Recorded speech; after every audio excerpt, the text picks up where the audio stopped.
اعوذ باللہ من الشیطان الرجیم بسم اللہ الرحمن الرحیم۔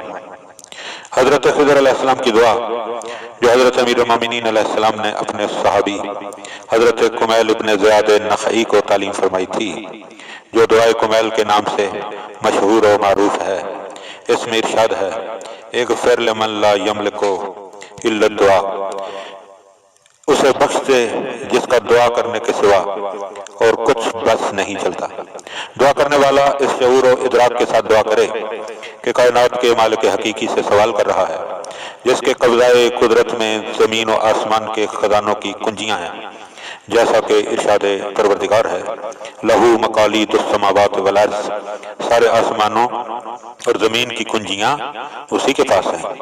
حضور اکرم صلی اللہ علیہ وآلہ وسلم نے ارشاد فرمایا: لو عرفتم اللہ حق معرفتہ لا زالت لدعائکم الجبال، اگر تم اللہ کی اس طرح معرفت حاصل کرو جیسا کہ اس کا حق ہے تو تمہاری دعاؤں سے پہاڑ بھی اپنی جگہ سے ہل سکتے ہیں۔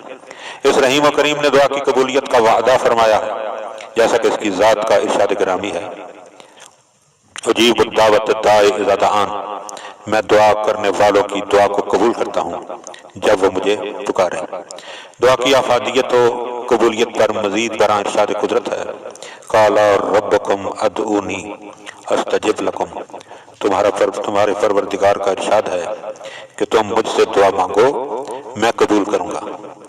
ایسی معرفت کے ساتھ دعا کرنا کہ اللہ تعالیٰ کا وعدہ سچا ہے اور وہ بے شک اپنے وعدے کو پورا کرتا ہے، ایسی دعا انسان کو جان و مال کے ساتھ دنیاوی اور اخروی مصائب سے حفاظت اور بہترین نتائج کی ضمانت فراہم کرتی ہے۔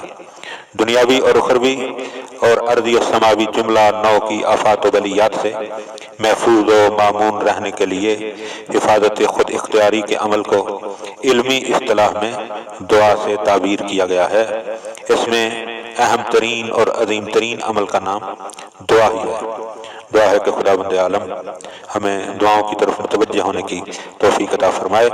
اللہم صلی علی محمد و آل محمد۔